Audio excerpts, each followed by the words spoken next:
Elias Vance didn't come to the sea for answers. He came to escape the questions. After 20 years as a signals intelligence officer in the Marine Corps, his mind had become a vault of encrypted voices, intercepted transmissions, and the silent echoes of men who never came home. The war had ended, but for Elias, the battlefield lived on in his dreams in the flicker of headlights, the slam of a door, the way his pulse still leapt at the sound of thunder. So he sold everything. The house, the car, the life that had grown too loud. He bought a forgotten lighthouse on the jagged coast of Maine, a crumbling sentinel perched on the edge of the world. He didn't care that it had no electricity, no heat, no neighbors. He wanted silence.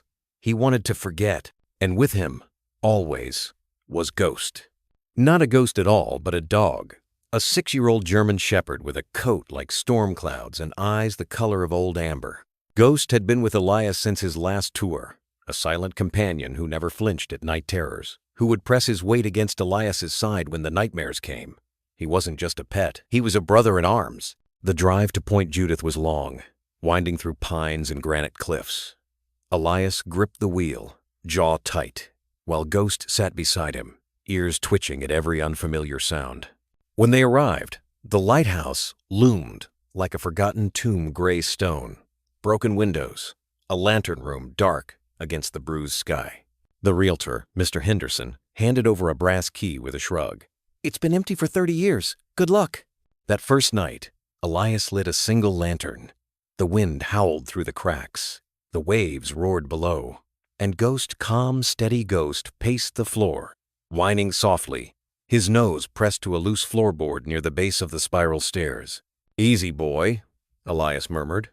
"It's just the wind." But Ghost wouldn't rest. For 3 nights, the dog returned to that same spot, scratching, whining, staring at Elias with an urgency that made his skin crawl. On the 4th night, Elias knelt and pried up the board. Beneath it lay a hollow space. Inside, a journal wrapped in oilskin and a brass compass unlike any he'd ever seen. Its needle didn't point north. It pointed outward toward the sea. The journal belonged to Arthur Blackwood, the last keeper of the lighthouse. Its pages were filled with star charts, coded notes, and sketches of a shipwreck lost in 1702, the Wanderer. Arthur wrote of a secret buried beneath the waves, a treasure not of gold, but of knowledge, a lost archive of early colonial navigation, maps that could rewrite history, and he wrote of a man who would come, one day, to find it. Only the quiet will hear the seas whisper. Only the broken will understand its song. Elias didn't believe in destiny, but he believed in patterns, and this was no accident. As he pored over the journal, something shifted. The silence he'd come for no longer felt empty. It felt alive. The wind carried voices. The waves whispered secrets. And Ghost, his ghost, was the only one listening. Then the watchers came. First, a flash of light from the cliff's binoculars catching the sun. Then, a black SUV parked too often at the overlook. Then, footprints in the mud, too large to be Elias's, too deep to be a hiker's. He told himself it was paranoia, but Ghost growled every time the SUV appeared. He stood at the cliff's edge, body rigid, as if guarding against a storm no one else could see. In town, at the chart room diner, Elias met Martha Gable, the owner, a woman with sharp eyes and a heart of salt. She'd known Arthur Blackwood. "He was obsessed," she said, pouring coffee. "Said the Wanderer carried something that could change everything. And there's a man, Preston Holloway, who's been trying to buy this land for years. He doesn't want history. He wants power." Elias felt the pieces click. Holloway had sent men. They'd searched the tower. They'd found nothing. But they'd missed what Arthur had hidden. Not in a wall, not in a chest, but in the machine itself. The lighthouse's great gear system, the clockwork that turned the lens, was Arthur's masterpiece. And one gear, deep in the mechanism, had a hollow core. Inside, a sealed parchment, a star chart. But not of the sky, of the seabed.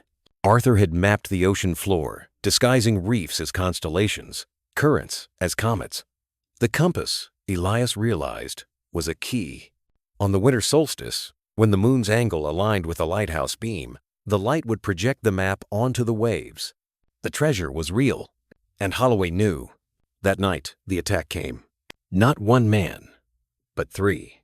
Led by Silas Croft, Holloway's enforcer, a brute with a cold stare and a crowbar in hand.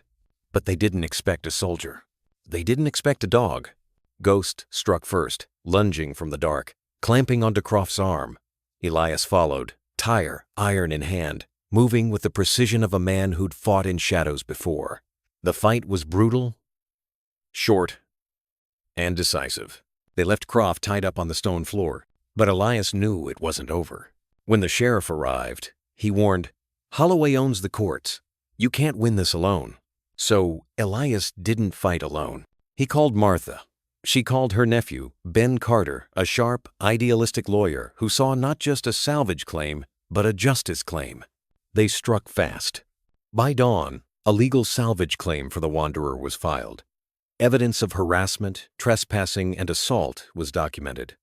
A restraining order was issued.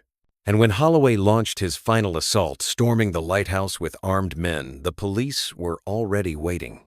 The trap was set. The ambush was perfect. Holloway was arrested on the lantern room floor, his face twisted in disbelief as red and blue lights flooded the glass. In the months that followed, his empire crumbled. Fraud, bribery, extortion. The investigation spread like wildfire. And the wanderer? Divers recovered her artifacts, sextants, letters, a ship's bell. Not gold, not riches, but history. Elias used his reward not for luxury, but for legacy. He restored the lighthouse not as a home, but as a sanctuary. The keeper's cottage became a veteran's retreat. The tower became a museum dedicated to Arthur Blackwood. And the ground floor? It housed the Ghost Project, a foundation to rescue and train German shepherds and other intelligent breeds to become service companions for veterans with PTSD. Because Elias had learned something on that cliff. Peace wasn't found in silence. It was found in purpose. It was found in the weight of a dog's head on your knee, in the warmth of a shared breath in the dark. 1 year later, on a clear autumn evening, Elias stood on the balcony of the lantern room, the restored light casting a warm glow across the waves. Ghost sat beside him, older now, his muzzle tinged with gray, but his eyes still bright. Elias scratched behind his ears. "You saved me, you know," he whispered. Ghost leaned into him, steady as ever. Below, the sea whispered its secrets. And for the first time in a long time, Elias wasn't just listening. He was answering. The truest compass doesn't point north. It points to the one who stays when the world goes dark. If this story moved you, share it. If you've ever been held together by a loyal heart, human or animal, leave a comment. And if you believe in second chances, in quiet heroes, and in the healing power of love, subscribe. The next story is already waiting.